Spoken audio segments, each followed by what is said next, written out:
Cuando gana un presidente, democráticamente lo sacan ellos. Entonces, lo que yo te quiero decir es esto: nosotros no somos Estado. Y los impuestos, los 4 que te acabo de decir, que se paga, el impuesto IGB, el impuesto al consumidor, el pago a la renta y los aranceles, no va ni para la salud ni para la educación, sino va para un grupo, para una clase social. Entonces, en conclusión, nosotros no somos Estado y los impuestos salen de nosotros para que te metan mal y te repriman. Voy a ponerte un ejemplo para que puedas entender. Y lo voy a poner de ejemplo acá al señor. El señor es ciudadano, escúcheme, para que puedas entender. El señor es ciudadano extranjero, pero es ciudadano peruano también de nacimiento. ¿Okay? Si él no fuera Estado, no pertenecía al Estado peruano e ingresara como ciudadano extranjero, le dirían un montón de cosas y le tendrían que pagar un montón de impuestos, señores. ¿Okay?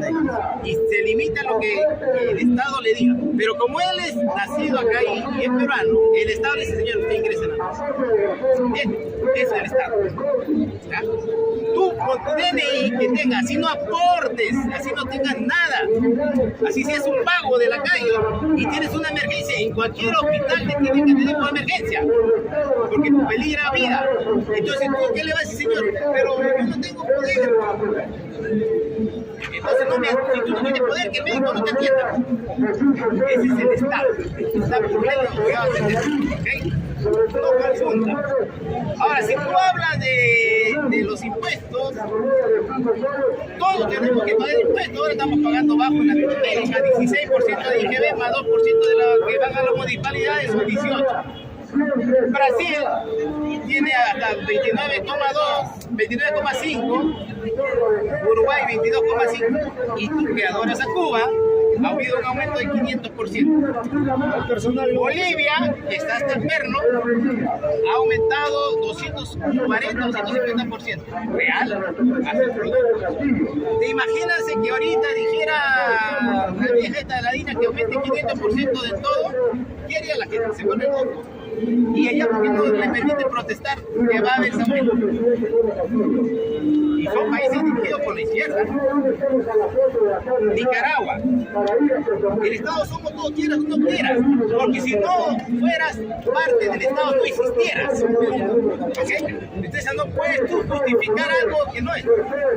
Ahora, el señor que antecedió dijo acá: cambio de la Constitución. Pregunto: ¿con un cambio de la Constitución ha surgido un progreso de una nación? Ejemplo: Nicaragua, Bolivia, que cambiaron, Venezuela, Cuba, Chile lo intentó 2 veces. ¿Cuánto perdió? 2 veces lo intentaron.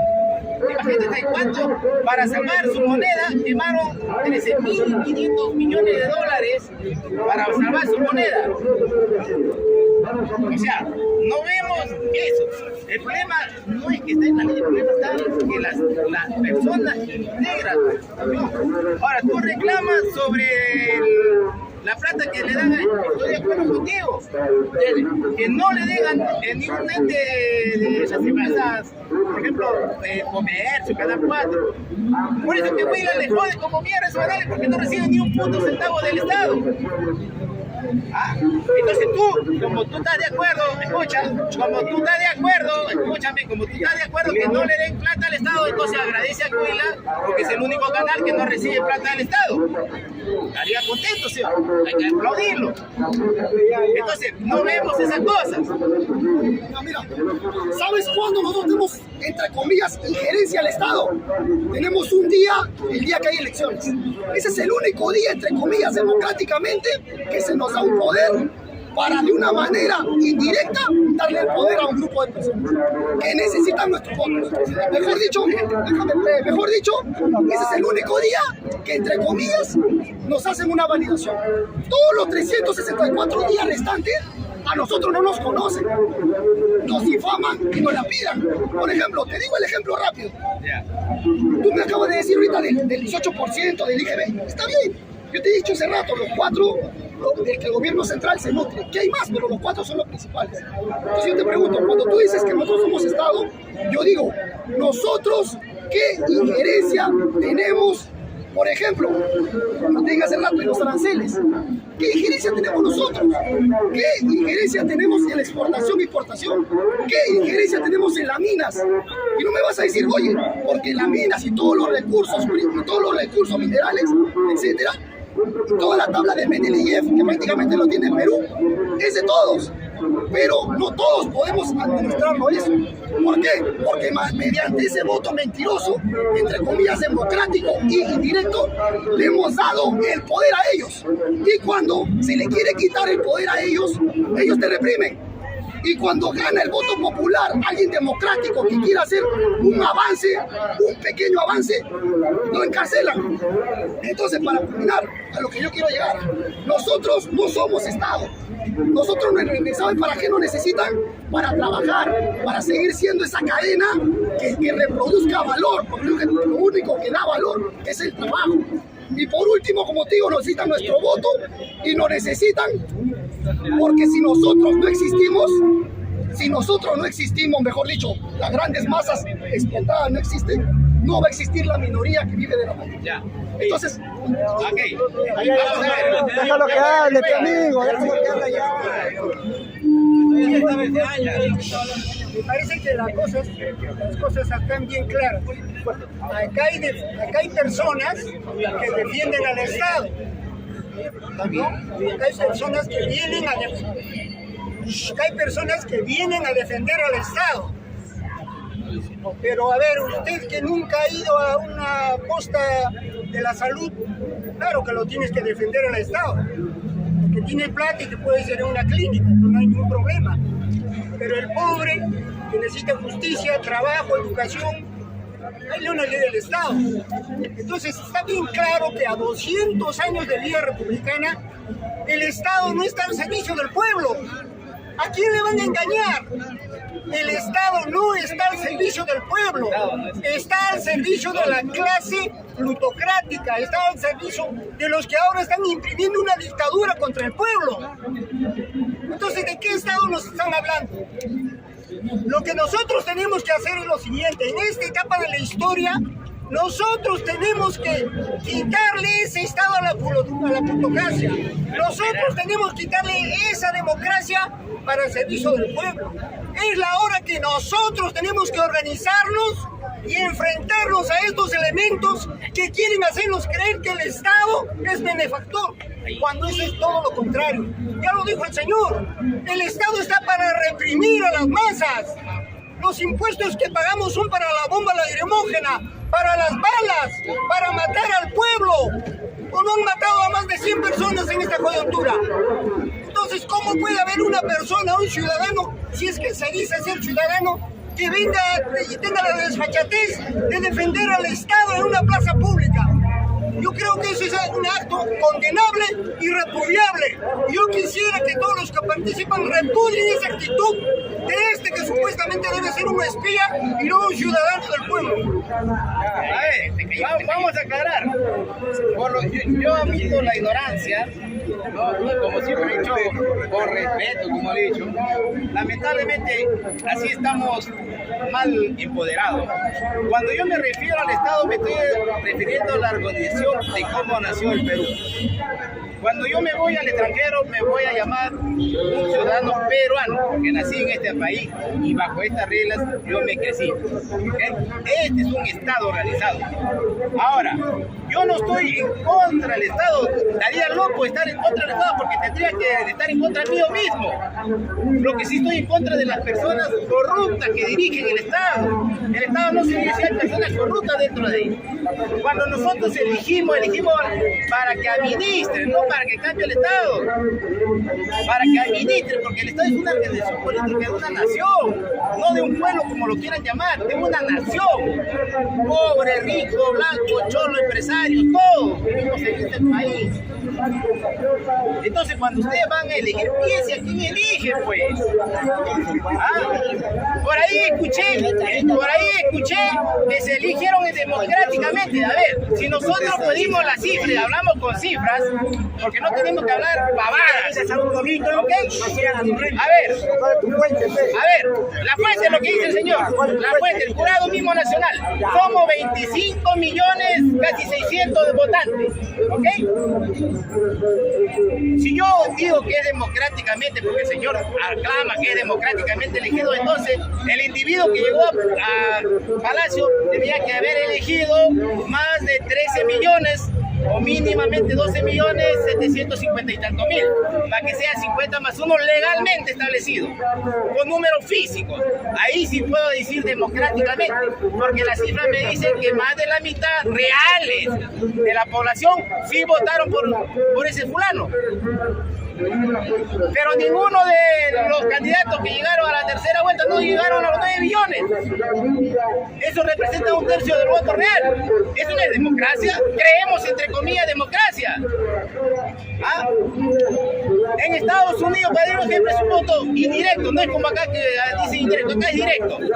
Allá, el ejemplo de Clinton, la mujer perdió porque, a pesar que la gente votaron por él, sacó más votos reales, físicos, pero por colegio electoral perdió.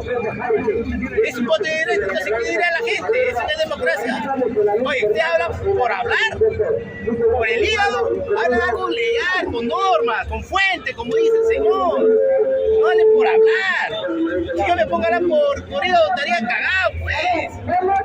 Ya, mira, hay que hablar, como dice acá, el mismo ha dicho, con base. Mira, yo te digo, en la historia del Perú hemos tenido 12 constituciones, pero en ninguna de ellas se ha cambiado. Lo que ha habido es reformas. No se ha cambiado la constitución en sí, porque la propiedad privada sigue siendo la base. Ahora, yo te digo una cosa, la propiedad privada sigue siendo la base. Ya, yo te digo, ya, déjalo ahí sacado, ya. Mira, ahora, yo te digo una cosa. Tú dices de que en Estados Unidos ha habido un proceso electoral que se ha dado, ¿no?, a través de elecciones por voto y que la persona tiene más libertad en votar, ¿no? Obviamente, ya, pero, ahora yo, pero está bien, pero déjame hablar, un ratito y después replicarte. Ahora, en las últimas elecciones, ¿qué ha pasado?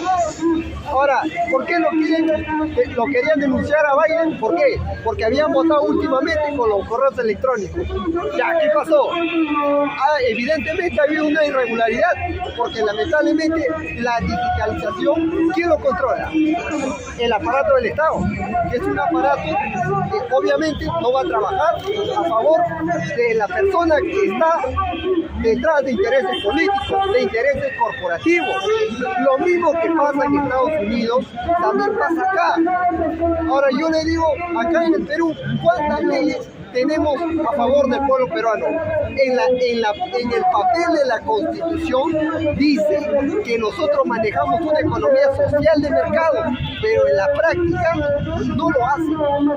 Se ejerce la política monetarista de Milton Friedman, y la política monetarista de Milton Friedman dice de que este Estado solamente está para sacarle al pueblo el máximo capital que tiene, o sea, volverlo consumista. Quiere hacer que cada ciudadano sea un instrumento de consumismo, o sea, gastar el dinero, ¿para qué? Para enriquecer pues a los monopolios. Ahora, ¿quién controla acá de los monopolios, por ejemplo, de la farmacia? Por ejemplo, el monopolio de Intercorp. Ya, Intercorp tiene su monopolio a través de Rodríguez Pastor. Las empresas Inca Pharma y todas esas empresas que están colocadas acá.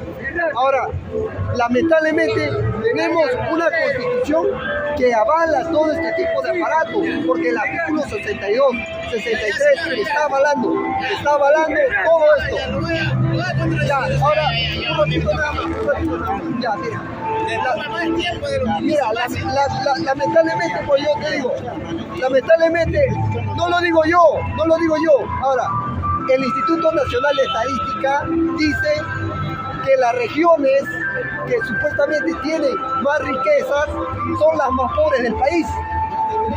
Ahí está, en primer lugar, ¿quién está? Está Ayacucho, Apurímac, Puno, Cajamarca. No son las regiones que tienen gran capital de minerales, cantidad de minerales. Entonces, ¿por qué miércoles las poblaciones de allá se vienen acá. O sea, yo quiero que tú me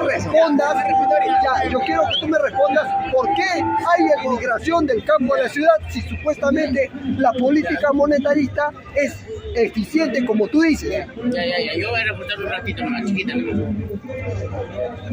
En democracia y en un partido de fútbol, por un gol o por un voto se gana. Excusas son que no votaron el 50%, se convoca elecciones. Quienes participan, no es la mayoría, una buena parte de la gente elige y el que gana es el presidente. Ahora que no lo quieren reconocer, esa ya es otra cosa. El pueblo ganó limpiamente, democráticamente. Se hizo el conteo de votos y ganó por Castillo. A algunos no les gusta, entonces dicen, no, pero solamente sacó un 14% y que pamplinas. Por un gol o por un voto se gana.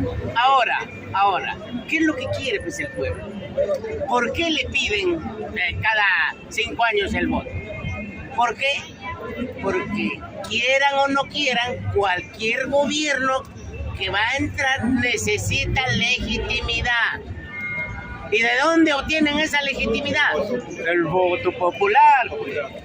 Así que no se hagan, tiene que convocar elecciones y tiene que haber sufragio efectivo. Ya, espérate. Ahora, ¿para qué son esas elecciones? Para medir las expectativas. ¿Qué cosa quiere la población, pues? ¿Quiere un cambio constitucional? Si es una medida democrática, ¿por qué se tienen que encrispar los pelos? Si es una medida de todos los países hacen sus cambios, acá no quieren hacer porque existe una mafia enquistada en todos los estamentos de la sociedad y que hay la mafia del sistema vehicular y de peajes, 800 peajes, esquilmándola a la gente. La mafia de Alicor y todos sus derivados que tienen sometido al pueblo con el precio escandaloso de los productos y no deja intervenir a otras empresas, se han agarrado el mercado. La banca con su escandaloso interés de usura. Entonces lo que quiere el pueblo es, pues, si dice libre mercado, que ingresen pues las otras compañías, grandes compañías que quisieran venir a invertir acá, pero no lo quieren porque existen mafias, pues. Entonces, eso nomás pide el pueblo. A ver, espérate, pues. El señor. Estamos participando, pero no hay diálogo. Acá no hay diálogo. No es el diálogo. Ahora, si quieren dialogar, que se retire, pues que se retire. No hay diálogo acá. Dirijan bien la reunión. No hay diálogo, a él le toca. Si quieren dialogar, retírense los dos, pues. Estamos participando todos. Cada uno va participando, después a mí. Hay una rueda. Bueno, señor, a ver, escuchen, miren, se ha hablado de que el Estado, su única característica es la represión, ¿no? Claro, la principal característica del Estado es la represión, sí, porque el Estado está constituido pues de Fuerza Armada, Policía, Tribunal de Justicia, cárceles, ¿no? Consejos de Ministros, Gobierno Central, o sea, todo eso es el Estado, ¿no? Un aparato de represión política. Pero hay un detalle que no han explicado, es que el Estado no solamente es un instrumento de represión política, también el Estado asume un papel de benefactor. Por ejemplo, cuando el Estado diseña políticas para subsidiar la educación, la salud gratuita a los sectores populares menos favorecidos, pues, ¿no? ¿Ya? Por ejemplo, en los sucesivos gobiernos que hemos tenido en el Perú durante 30 años, miren, con este modelo económico neoliberal, han habido gobiernos que habían desarrollado políticas de bienestar social, ¿no? Por ejemplo, Alberto Fujimori hizo programa de vivienda para la gente pobre, ¿no? Comedores populares, guaguaguasi, ¿ya? Pero también los siguientes gobiernos de Alejandro Toledo, incluyendo el de Ollantumala, habían hecho programas sociales también. El más conocido es el de Ollantumala. Miren, Pensión 65, Beca 18, ¿no? Caliguarma, o sea, programas juntos. O sea, para responder al señor, o sea, no solamente el Estado es una máquina de represión política. También el Estado asume el papel de benefactor, subsidia a los sectores menos favorecidos de la sociedad. ¿Se dan cuenta? Ahora, por otro lado, quería responder acá al señor también. El diálogo no es con el señor, por favor, es una reunión acá de la Asamblea del Pueblo. Él no es el objeto de la reunión. Tenga bien claro eso. Están haciendo el juego a la derecha. Sí, pero estamos debatiendo también. A ver, señores, ahora si quieren dialogar con él, vayan a hacer otro ruedo. Ya ha venido el ruedo, nadie lo ha traído. Voy a continuar. Este último punto nomás. Claro que existe monopolio, pues, por ejemplo, en la farmacéutica. La Incafarma es un monopolio. No solamente porque le quita el mercado a las otras farmacias, ya, más pequeñas, sino que también, mira, cuando uno quiere conseguir, por ejemplo, medicina natural, así nomás no puedes encontrar, pues. ¿Por qué? Porque el monopolio de las farmacias copa casi todo el mercado. Porque los productos de farmacia tienen efectos secundarios. Tienen efectos adversos. Pero muchas veces la medicina natural casi no lo tiene, pues. Yo, por ejemplo, quiero conseguir medicina natural así nomás, pero no puedo porque en cada lado me bombardean bastante farmacias, sobre todo la Incafarma. Ahí está, por ejemplo, el monopolio de la farmacéutica. ¿Ya ves? Ya, déjalo que hable. A ver, vamos a terminar. Déjalo que hable. Ya vamos,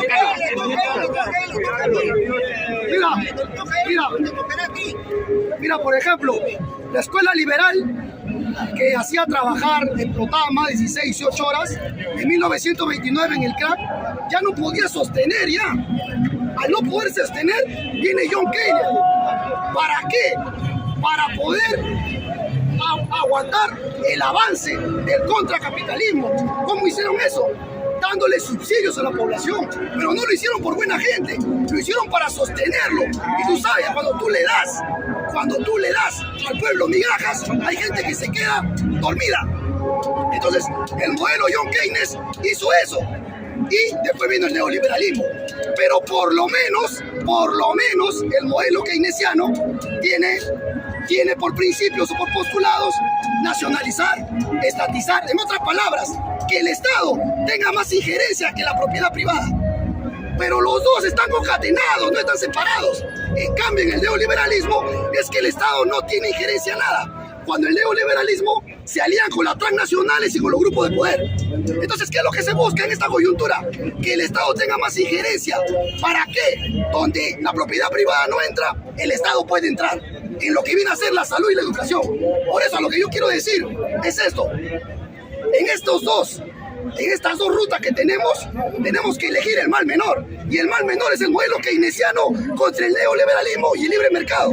Entonces, todo aquel que plantea la nacionalización, la estatización, una política asistencialista y la economía pluralista de Keynes, para nosotros como sociedad por coyuntura es un avance político, sociopolítico, que nos va a dirigir a un frente. Entonces, buscamos ese camino.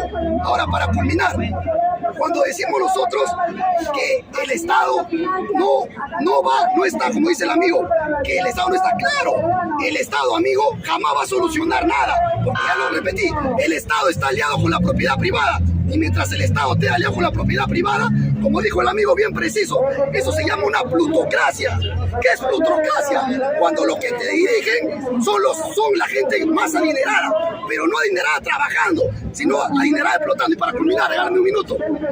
Aristóteles decía 3 formas de gobierno. Él ponía de este orden. Decía, debe haber democracia, pero lastimosamente la democracia se convierte en demagogia. Si no se puede la democracia, el otro va a ser la oligarquía. Pero lastimosamente la oligarquía se unen los grupos de la gente adinerada. Y si no puede ser eso, debe ser la monarquía, pero no monarquía en un sentido de rey, sino monarquía de una persona. Pero si es una persona, también se puede convertir en tiranía. Entonces, para culminar, para aclarar solamente, cuando hablamos de democracia, estamos diciendo que vota la mayoría, pero no estamos diciendo que es bueno, simplemente estamos dando a entender que hay una votación popular del pueblo, que ni siquiera eso ellos lo aceptan porque lo violan. Ya, ahora sí va a hablar el señor. Mira. No.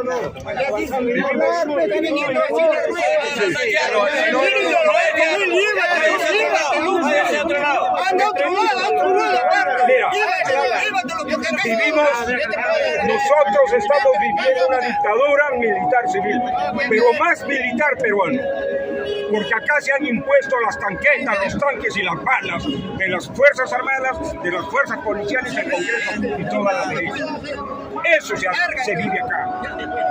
Algo más, el sistema, el modelo, cumpliendo con los dictados de Washington, pretende privatizar el agua, pretende privatizar la salud pública, la educación y muchas otras cosas.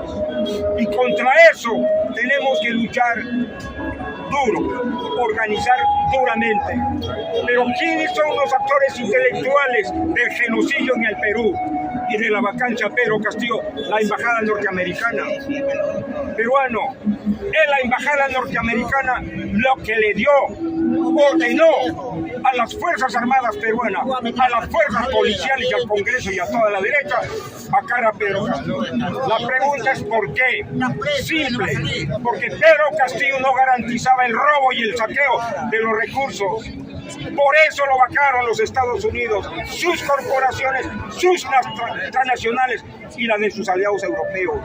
Por eso en el Perú, amigos, el pueblo peruano sí ganó el gobierno. Ganó el gobierno, pero más que el poder político ni económico, lo siguen manteniendo. Pero Castillo no le dio un puto sol a la prensa basura. Pero esta dictadura fascista, genocida, criminal, le ha dado millones y millones de soles a la prensa basura, hablada y escrita, para que mienta, engañe y estafe al pueblo peruano. Esa es la realidad.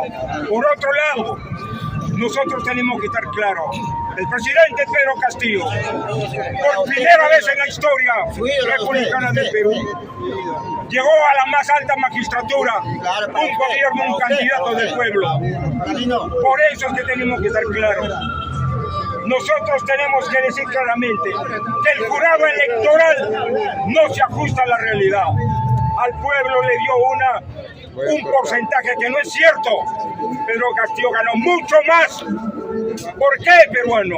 Porque toda institución hecha y formada y financiada bajo el sistema defiende al mismo. Y eso hizo el jurado electoral, robándole, invitándole votos a Pedro Castillo. Sin embargo, aún así, este pueblo peruano votó por el cambio. Hoy, Pedro Castillo es un secuestrado político por los grupos de poder, por el imperio norteamericano, a través de su embajada norteamericana. Por eso hay que luchar, amigos, no solamente contra esta dictadura. Ahí está el fujimorismo, ahí está el aprismo, ahí está el pepecismo, el ollantismo y toda esa lacra, todas esas basuras que se han unido para defender el sistema y el modelo. Pero por eso la esperanza está en las regiones. Tenemos que apoyar a las regiones y tenemos que exigir y pedir justicia para todos los caídos en lucha y en combate. Justicia y libertad para todos los presos políticos, carajo de conchita, que han caído. Y eso lo vamos a hacer con lucha en las calles y en la plaza. Nuevamente el Torrenta vendrá del campo a la ciudad, amigos. Siempre ha sido así.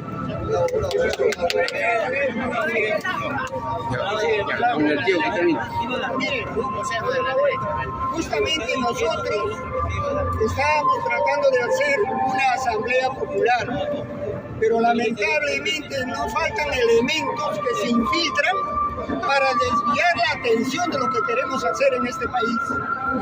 En este país lo que está en juego son las formas como se lleva nuestra riqueza, la forma como nos cobran los impuestos y los distribuyen, etcétera, etcétera. Está en juego las reglas del juego de los que detentan el poder político y económico del Estado.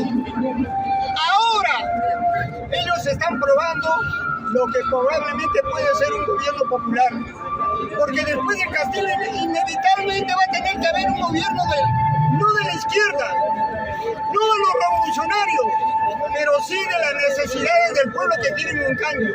Y el norte lo está indicando las regiones del sur, Puno, Cusco, Arequipa. Acá en Lima tenemos que hacer carne de que nosotros tenemos que repetir lo que están haciendo en Puno. En Puno están habiendo asambleas populares semanalmente. Dirigen o eligen a sus autoridades directamente con el voto universal y directo. Eso tenemos que comenzar a practicar en Lima. En Lima tiene que haber su verdadera dirigencia de sus obreros, de sus sindicatos, de las federaciones. El SUTE debe llamar a verdaderamente las bases y hacer elecciones democráticas. Necesitamos una revolución democrática en este país. Y una revolución democrática solo va a pasar por medio de estas asambleas populares que tienen que multiplicarse a nivel nacional. Hay necesidad de hacer estas asambleas para desenmascarar a los infiltrados que quieren transgiversar las reuniones con el elemento que se fue y nos quería hacer creer que el Estado estaba al servicio del pueblo, cuando eso no es cierto. Es cierto, va a ser cierto en la medida que nosotros le arrebatemos el Estado a la plutocracia y lo pongamos al servicio del pueblo.